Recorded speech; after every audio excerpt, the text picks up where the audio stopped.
I'm Grant Deppen from Old Dominion University, and you're watching the Mid-Atlantic Esports Conference on Twitch.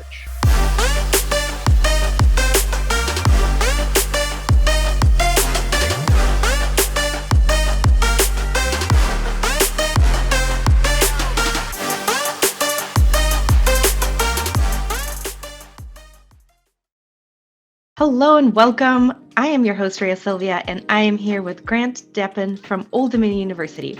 Welcome, Grant. Thank you very much for having me. It's great to be here. It's awesome to have you back. Old Dominion has been a part of MAEC for quite some time, so it's always great to hear from those teams that we've seen grow and evolve over time. So I'm dying to dive into that and ask you about it. But first, I would like to talk to you about your esports program in general at Old Dominion University. Can you tell us a little bit about how it started and what it looks like? Sure. So our program started as a student club back in spring of 2016. And since then, we saw a lot of student engagement, activity, and student success amongst our club there. And starting in 2019, we began to investigate, okay, what would it look like if we build out an esports arena, formalize the teams, and so on and so forth that you see with the traditional esports team. And we came to the conclusion that our campus was ready to go, and we wanted to have a high quality program. And so since then, we built out the 2,400 square foot Monarch Esports Arena here on campus. We have 50 gaming PCs in the space. 46 of those are for our participants and competitors, and 4 of those are for our live stream and broadcast. And we're very proud of what we have. Overall, we have 14 game titles that we support. And overall, between our varsity and JV teams, that's about 120 students that are really involved with the program. Additionally, our esports arena is open to our general student population for about 8 hours a day, every day. And so we get roughly 12,000 uses per year amongst that general student drop-in use, which is really great. So there's a lot of engagement, a solid community of gamers across the board in terms of games that we offer. That's incredible. 12,000. How does that work with the 50 PCs? Well, actually 46, because I'm sure folks don't game on the streaming ones. Yep. Are there like sign out slots or? Yeah. We have students register for a 2-hour block that you can come in and use the space. It's all free of charge. And when we planned the space, we wanted to recognize that we want people to have a community, but we also didn't want people to be in here gaming 10, 12 hours a day, because sometimes you want to grind it out a little bit, but we wanted to make sure we had a strong backstop on that. And so students can drop in for 2 hours. They can play the games that we offer, and then be on their way to go to class or do whatever it is that they need to do. So it's definitely a register process, but we see a lot of uses every single day. That's great. And I really like the 2-hour time slot because, like you said, first of all, it makes sure students go to classes. You don't just get into, a gaming cafe or something and just spend the day there. But it also lets more students use it, right? With the turnover, you're sort of forcing people to share, which is good. Yeah. And it definitely brings in, like, to your point, like it just adds to the turnover, more opportunity to play. Some students have a gaming PC in their residence hall or an apartment, but they like the communal aspect of being here in the space. And that was another thing that we thought about is it's find a game from home, but like if you can be around your friends while you're doing it, like it just adds to the experience. Absolutely. Do you find that folks book time slots together with their friends? Like 5 Yes. people will come in and okay. Yeah, Awesome. we will see some where there'll be a solo, but they're on a Discord with some other people that may be playing from another location, which is, again, it allows people to reconnect if they're on different campuses. Or somebody's somewhere else, they can always do that. But we do see people come in groups, and they'll line up a full squad and get ready to go in a game of 5. Yeah, so it's always good to see. Tell me a little bit about the team. So you said there's varsity and JV. Do you have any like casual, like intramural teams, anything like that in your program? Yep. So we do have outside of our formalized program, we do have a student club that still operates. Again, that's for students that may not be able to make the time commitment of a full varsity schedule, or people that may be trying out a new game, right? Like everybody has their primary game, but they want to get into something a little bit new for them, and so they may jump in on the club side there. We do have some intramural offerings as well that are just student population on campus that participate, and that runs the gamut in the games too. That's awesome. I always like to see a range, right? Because you obviously want to provide the opportunity to those really high skilled students that are going to compete. But if you open it up to a wider population, then you're engaging those students who love video games and for whom that's the main hobby, but who might not be able to compete at the highest level. So that sounds great. Yep. So tell me about the competitive teams. Which games do they play, and how many teams do you have for each game? Sure. So we are, like I said, we have 14 competitive titles, and that really crosses the traditional game titles that you see. So varsity and JV for League of Legends, Rocket League, Valorant, CSGO, Overwatch. We Call of Duty, Rainbow Six Siege, Smash is a huge game down here in Southern Virginia. We have branched out into the traditional sports games, so FIFA, Madden, NBA 2K is also very large on our campus. Fortnite, and then I'm missing two other ones on the back end, and I'm going to Apex, and the last one is Halo. So nice. Halo being a relatively new game, again, there's still an appetite for it, and so we wanted to be able to serve that, and we have a student population that's interested in being on that competitive side. So those are the 14 games. For most of those games, the non-traditional sports games, it's a single roster, so there aren't varsity and JV, but overall there's over 20 teams total of players. Wow, that's quite the spread. And I have to ask, and not only because League of Legends is my game, but I've talked to a couple other directors of esports from other universities, and I'm hearing that some schools are having a hard time finding competitors for League of Legends. They're saying, it's an old game. It has a high learning curve, which I definitely agree with. Have you had any trouble finding rosters or recruiting people for League of Legends? Not particularly. I would say League, after Smash, League is probably our second most popular. But I think to their point, that barrier to entry, especially at this point, right? Game's been out for almost 15 years. There's a lot of people that have been playing it their entire life, and so that barrier, if you're new to the game, it's not accessible necessarily. Yeah. And so we see those people maybe going towards other games, but we typically don't have trouble finding 5 to 10 to 12 to build out a roster. But that also may be a benefit of the size of the institution, that there are just people that are interested in. We have 25,000 students, so that would do it. Yep. Having a larger pool. Well, I'm glad to hear that League isn't dying out, at least at Old Dominion, because I was ready to sign up for some of these other universities and directors I talked to. Yeah. I don't want that scene to die, but that's just personal. Yeah. So, tell me about the community, the sort of culture of your esports program. Does it have its own sort of feel, and how do you cultivate that? Yes, it definitely does. I would say that when we started, it was very much, we didn't want to exclude or take ownership of the program away from the students that had been involved already. As I said, we came out of a student organization, and so there are certain aspects of our program, especially in terms of team leadership and hierarchy and structure, that we've maintained. And so the main point people for all of our teams, it's a student. So if there's going to be a reschedule, it's easier for us, for myself and Byron, our coordinator, to have that go through a student who knows the schedules, who's dialed in with those people on a day-to-day, than it is for us to try and coordinate, when we end up acting as the middleman. And so, that's one of the things that we've built into the hierarchy and culture. I would say that there's, with the space that we have, there's also a lot of buy-in and attention to how the space is used, how people treat the space, and making sure that it's a place that's home for everybody, and that it's not just focused on a single team or anything like that, that everybody can come into the space. Everybody has an opportunity to exist and participate, and hopefully win all their matches in the space. And so there's definitely a collectivism about how we treat our fellow competitors, especially within the program. How do you make that happen? Because I think it is really important, like you said, to have spaces, esports spaces that are welcoming to everybody, make sure that folks aren't excluded. Do you have any specific policies or procedures in place to help make that happen? Sure, and sometimes that means you have to operate and be willing to have a developmental or disciplinary type of conversation with somebody if they go outside those bounds.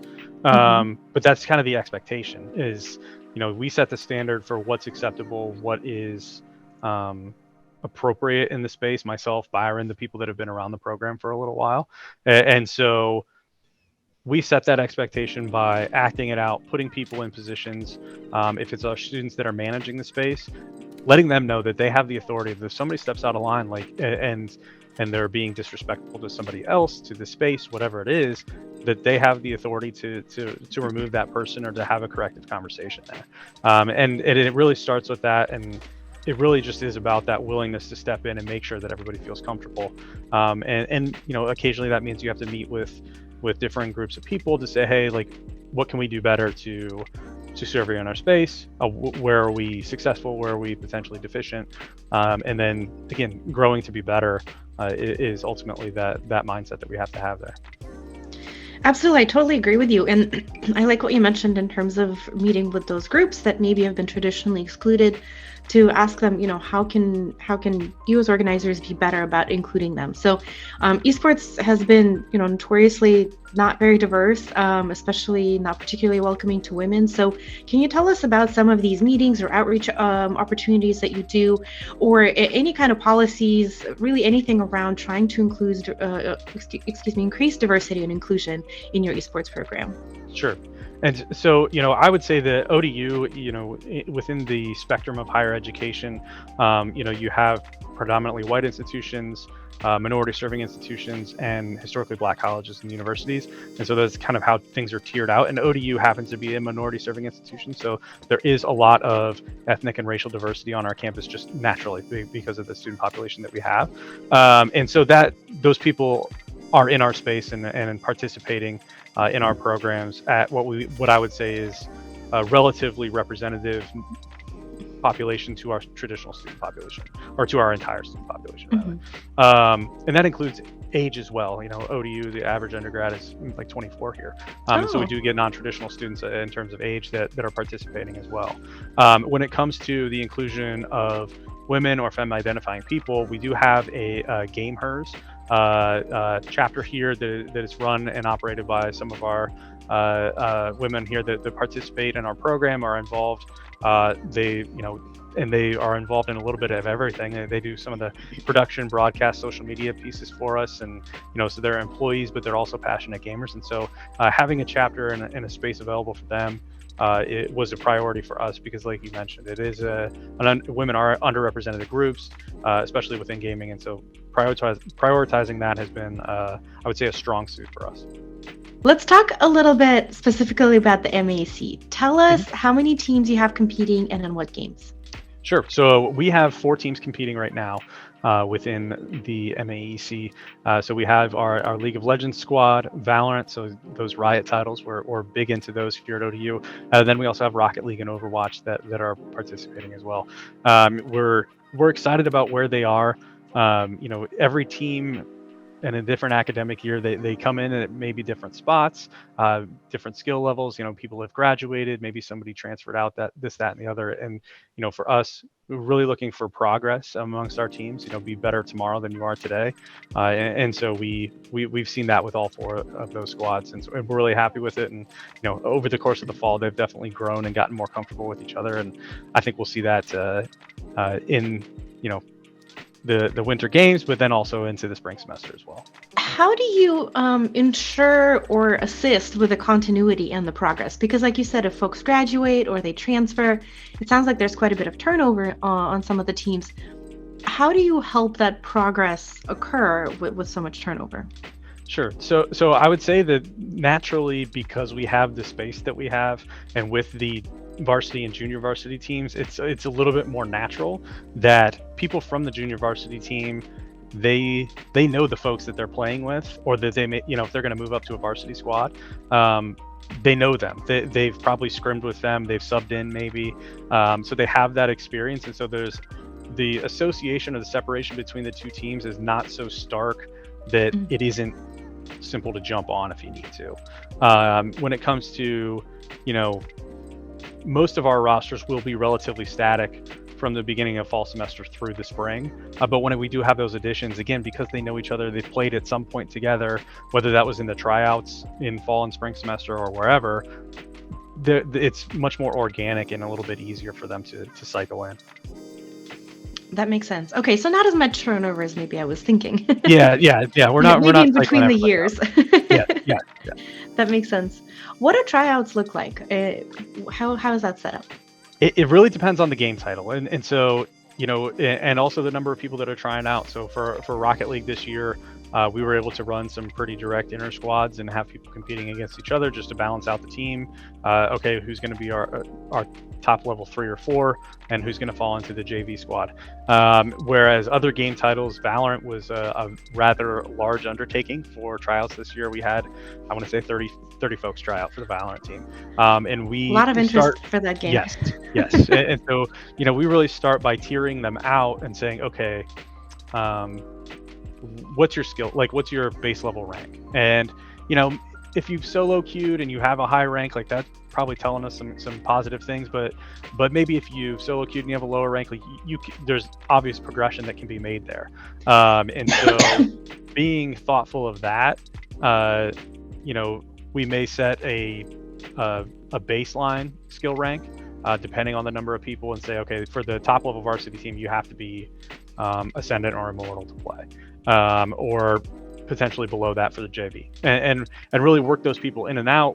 How does your role fit together? And if you have enough to inter squad, that's great.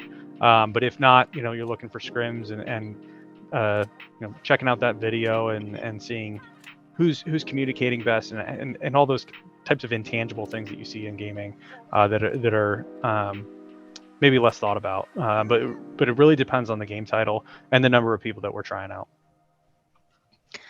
Talk to me more about the communication piece, because like you said, maybe some schools aren't thinking about it, but at the end of the day, that's almost more important than specific rank, right? One rank down, one rank up, because if you are performing like at this level in solo queue, but you're flaming everyone once you get on a team, it doesn't matter that you're up here. Right. So how do you both check for communication, and also do you coach your students? Like, are there any kind of programs or even just informal conversations that you have to help them with their communication skills? So typically we allow them the space to set up their communication protocol, especially when it comes to in-game stuff, like how they want to communicate, like what works for them as a unit is kind of our starting point. One thing that I think people like you mentioned, they may not always consider is that idea that like being on a team changes the entire construct of how somebody participates. And so, if you're asked to carry, not everybody can carry an entire squad.